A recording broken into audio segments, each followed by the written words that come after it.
भगवते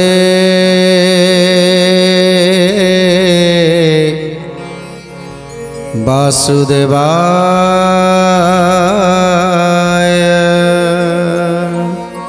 आज अष्टमलंकर पुत्र माने चिंता करिसंती जे चंदन यात्रा समय जेतेबेले कृष्ण बलराम से नाबरे बसिथिबे से नाबरे ताकू पेलीदबा एवं ताकू विनाश करिबा ए सब उपाय चिंता करुछंती अष्टमलंकर पुत्र माने एवं कंसंकर पुत्र हंस आउ डिंब। किंतु ए कथा को केही भी जानि नाथि, ना उग्रसेन जानिछंती, ना वसुदेव जानिछंती, ना जादव वंश माने केही जानिछंती। आज सुंदर भाव में आयोजन करिछंती चंदन यात्रार आयोजन। वैशाख मास शुक्ल पक्ष गुरुवार रोहिणी नक्षत्र दिन अक्षय तृतीया दिन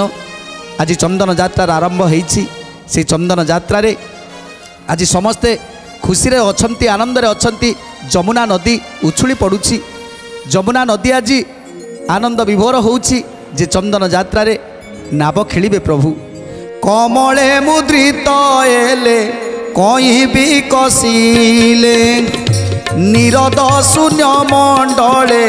तारा उदेले। निरद शून्य मंडले तारा उदहेले।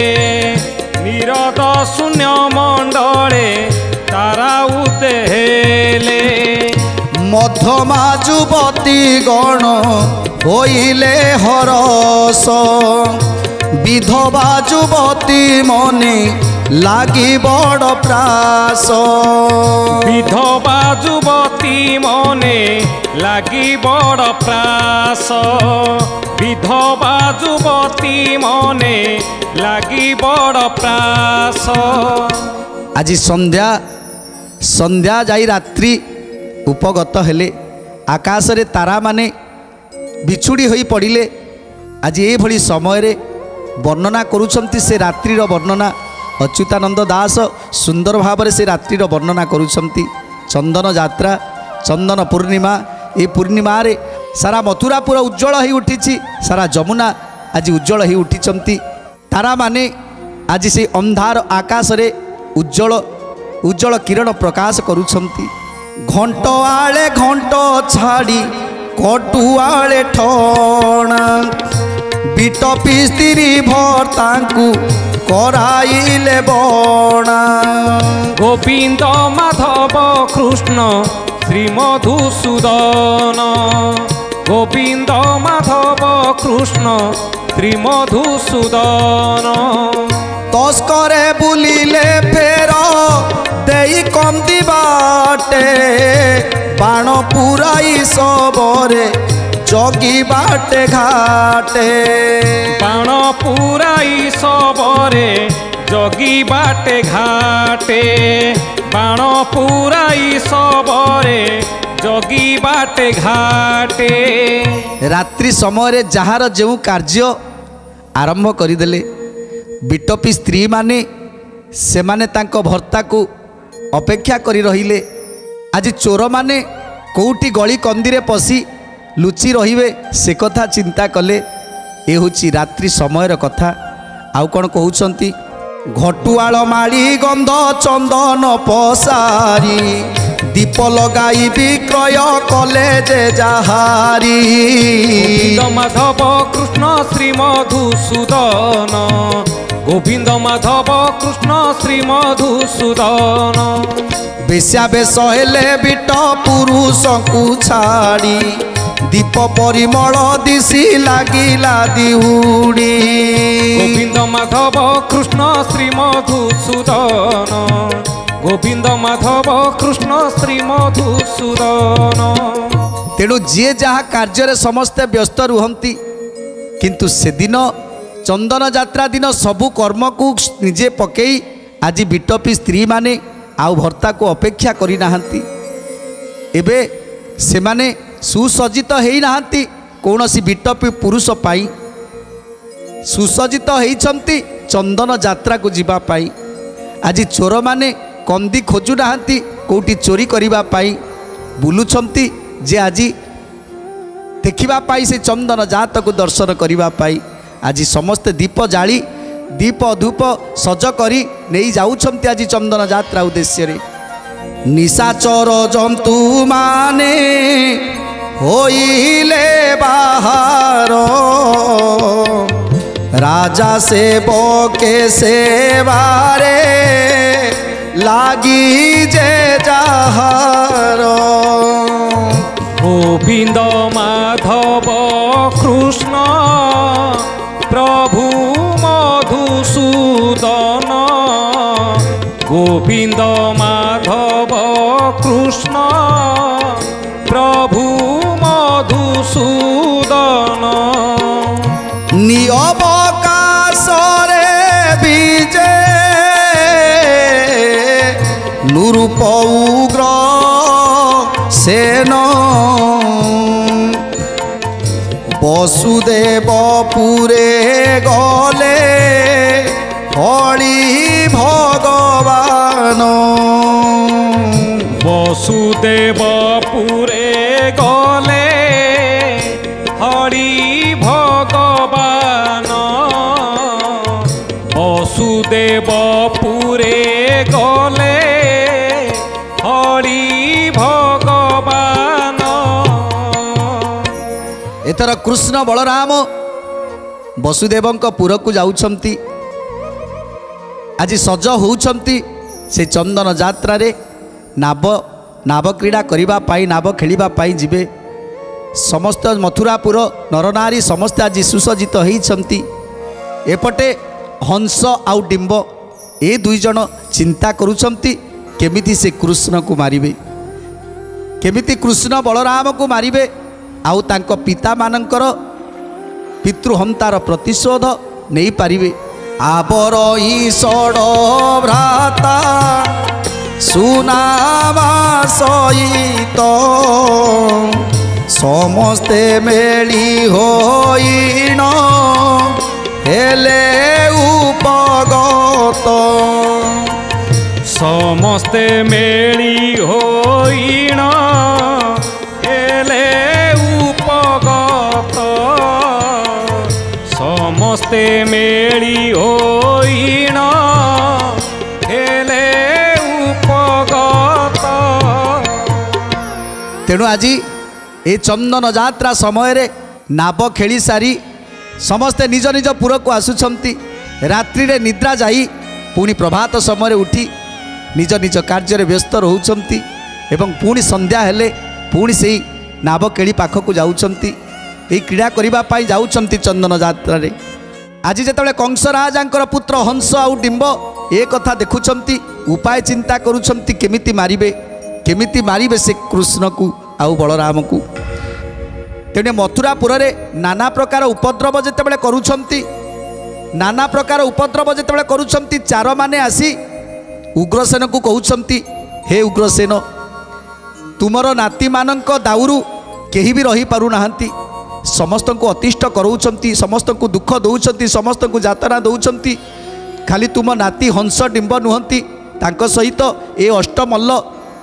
अष्टमल्लंकर पुत्र ए 14 वीर ए समस्ते मिलीमिशी आज ए मथुरापुर को ध्वंस करने को चाहूँगी।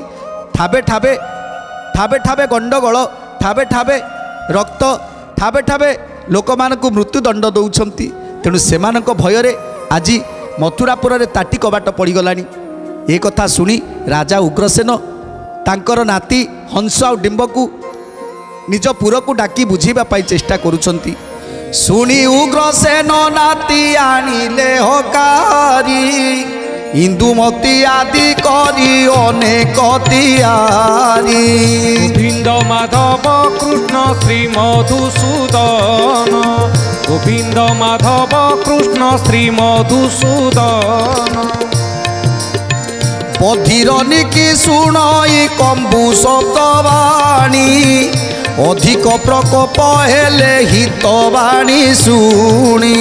अधिक प्रकोप हेले हितवाणी शुणी अधिक प्रकोप हेले हितवाणी शुणी। जेतेबेले नाती मानकु डकेई पठाउछंती उग्रसेन नाती माने आसी पहुँची जाइछंती हंस आउ डिंब आसी पहुँची उग्रसेन पाखरे। से दिन उग्रसेन कंस राजा को जेमिति बुझाउतिले हे कंस ये हूँ धार्मिक राजार राज्य जोटी समस्ते धर्म को विश्वास करती धर्म को जाबुड़ी धरती तेणु तुम्हें तुम्हें सेठी प्रजा मान को दुख दौच कष्ट दौच तेणु कहीं भी तुम भय शांति रही पारुना तेणु धर्म चिंता कर पुत्र अन्याय करना कहीं जो माने अन्याय करिसंती सेमाने केबे कहीं तिष्टि रही नाहांती सेमाने नरकरे पड़िछंती अधा बयस रे सेमानकर मृत्यु हेइछि आउ सेमाने नरकरे पड़िछंती रावण विनाश हैला बलि मध्य विनाश हैला हिरण्य कश्यप मध्य विनाश हैला एमिति केते केते विनाश हेइछंती जो माने गर्व करिछंती अहंकार करिछंती आउ निजको सर्वश्रेष्ठ बलवान बोली कहिछंती सेमाने केही भी ए संसार रे तिष्ठि नाहांती हे कंस तमे अधर्म आउ करना न्याय कर देखिब प्रजा माने तुमको भल पाइले सेईटा ही तुमर आशीर्वाद हब तुमको आशीर्वाद हब तेणु कंस जमिति से दिन पितांक कथा को बुझी नथिला आज तार परिणाम अधा बयस रे आज कंसर मृत्यु हो गला तेणु आज नाती मान को डकौछंती हे हंस हे डिंब तुम्हें मोर नाती तुम पिता को जहाँ कही तुमको मध्य आज सैया कहूची एठी अधर्म करी अन्याय करी केही केबे तिष्ठि रही नाहंती तेणु तुम्हें जदि धर्म चिंता करिवो दुखी दरिद्र प्रति दया करिवो समस्तंक प्रति स्नेह सद्भावना रखिवो ताहले ताहले तुम्हें जहाँ चाहिबो ताहा हबो किंतु तुम्हें जदि एमिति अहंकारी हबो एमिति क्रोधी हबो आ प्रजा मान को दुख दब कष्ट दब ताहले तुम पितांक भली अवस्था तुमर हबो तेणु एक कथा सुनी नाती माने कहउछंती हे राजा उग्रसेन तमे कौन भावुच तमे जहाँ कहब तम कथा को आमे अक्षर अक्षर पालन करिवु हे राजा उग्रसेन जो पुओ तुम निज पुओ ता मरिबा परे तमे गोटे शत्रु को आनी घरे रखिच सेतेबेले आमे कौन रागिबा स्वाभाविक नुहे कि तमे कौन भावुच ए धन संपत्ति सबू ताकू देदेव या केबे संभव नुह आउ आज आमे माने जो भली प्रजा मान को असंतुष्ट कराऊछु आग को आहुरी भयाभय हब आग को आहुरी भयावह हब तेणु तुम कथा आम ए कान रे पशि से कान रे बाहरी जाउछि तेणु तुमर ज्ञानर चर्चा ए कान केबे सुनिबनी तेणु तुम कथा आमे केबे सुनिबनी कहीं तुमे होच अलाजुक तुम मुहर टिके लाज नाही जे शत्रु को आनी क्षीर देई ताकू पोषुची गोटे साप को क्षीर देई पोषिले सी जेतेबेले बड़ हब सी ही चोट मारिबो गोटे मूर्ख को आनी ताकू पालिछ किंतु जड़े विज्ञ को ठेली देइछ पदाकू तेणु हे उग्रसेन तुमर कौनसी कथा को आमे ग्रहण करने को बाध्य नुह तुम्हें बुढ़ा हेलनी जो माने वृद्ध हो जाती सेमानकर बुद्धि भ्रष्ट हो जाए तमे आउ केते दिन बंचिबो तेणु एबेठारू ए राज सिंहासन को परित्याग कर आउ आमको राज सिंहासन अभिषिक्त कराओ तुमर बुद्धि भ्रष्ट हो गलानी तुमर ज्ञान लोप पाई गलानी गुआ गछरे पानी न देई बर गछरे पानी दिए ता भली अलाजुक ता भली मूर्ख ए दुनिया रे केही नांती हे उग्रसेन आम पितृहंतार प्रतिशोध आमे निश्चय नबु तेणु तमे आमको जेते बाधा देले मध्य आमे तमर कौनसी कथा सुनिबा पाई राजी नुह आमको ए युद्ध रे मरिबा पाई भी हुए ताले खुशी खुशी रे आमे मरी जिबु हेले तुम कथा को आमे ग्रहण करि परिबुनी तुम धर्म बाट तुम पाखरे रख तुम न्यायर कथा तुम पाखरे रख आमर किसी भी दरकार नहीं आज उग्रसेन तांको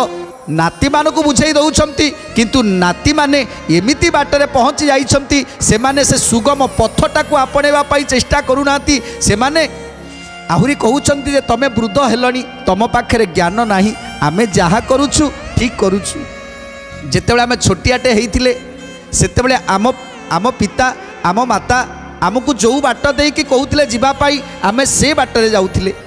जिते आम बापा माँ कहते बाबा रे एटा भल रास्ता नुहे एपटे बुली आसे से आम कौन करती ना बापा माँ कथा को मानी छोट बेले बापा माँ कथा को मानिकी चलती जिते बड़े आम बड़ हो गले ना से बापा माँ से दिन कहे बापा रे ए बाटटा भल बाट नुहे तू से बाटर जाना अलग बाट को चली आसे सेते बड़े पिला कहे तमें कौन जानिच तमें बुढ़ा हेलनी तमें कौन जानिच एबे मो समय आसी तेणु मु जहाँ करुँची ठीक करुँची किंतु जहाँकि सेईटा तापाई काल हो जाए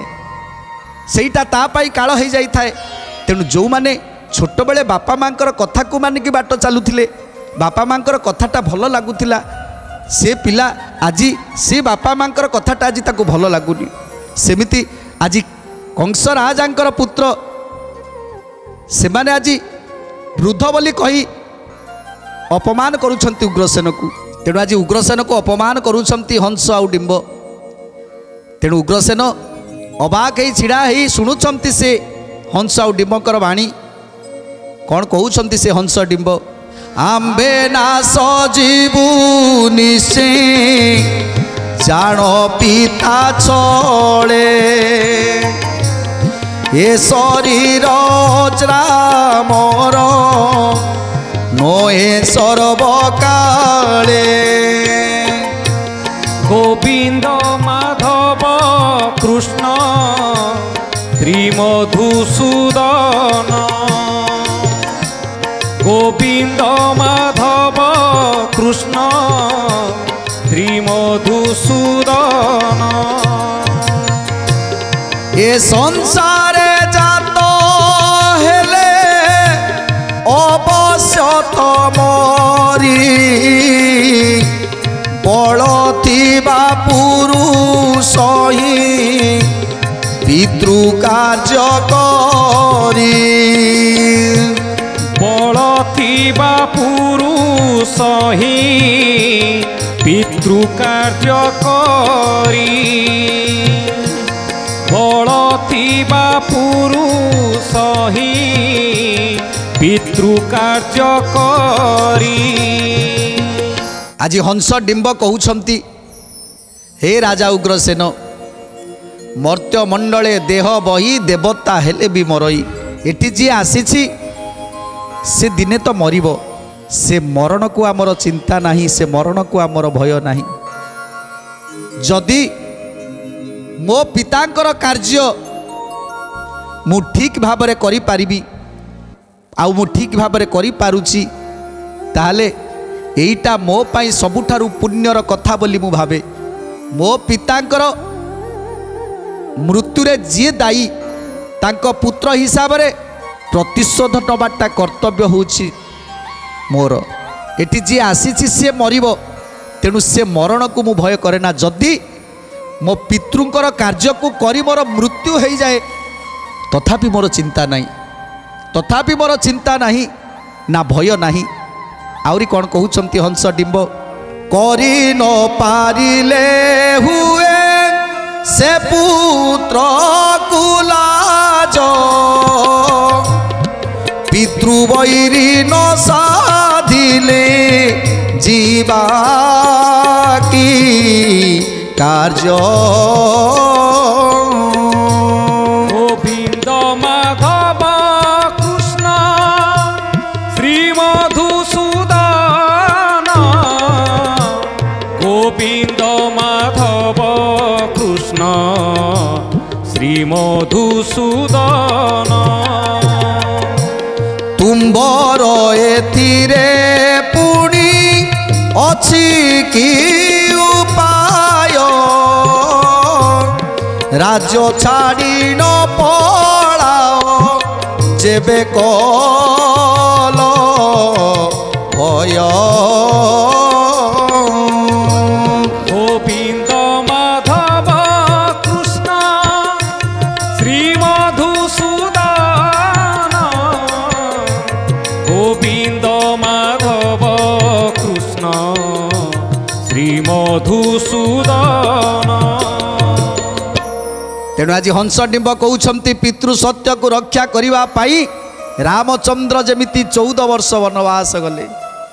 कहीं सी पितृंकर कार्य करने पितृंकर सत्य को रक्षा करने जाइथिले सेमिति ये बल थिबा जाए जदि पितांकर कार्य को आमे ठीक भाव में करिपारिलु ताहले से ही आमर पुण्य हब सेतिकी आमर पुण्य हब ए कथा शुणी अबाक ही चाही रही आज उग्रसेन इंदुमती मध्य अबाक ही चाही हंस डिंबंकर मुख को तापर कौन है सुंदर कथा जानिबा परवर्ती अध्याय रे आज तो समय हो जाइए तेणु बाणी की विराम दबा टिके प्रभुंकर नाम संकीर्तन करी आजिर कार्यक्रम को समाप्त करिबा। जय गोविंद गोविंद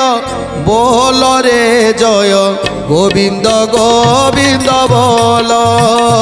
जय गोविंद गोविंद बोल रे जय गोविंद गोविंद बोल जय गोविंद गोविंद बोल रे जय गोविंद गोविंद बोल रे जय गोविंद गोविंद बोल रे जय गोविंद गोविंद बोल जय गोविंद गोविंद बोल रे जय गोविंद गोविंद बोल जय गोविंद गोविंद बोल रे जय गोविंद गोविंद बोल जय गोविंद गोविंद बोल रे जय गोविंद गोविंद बोल।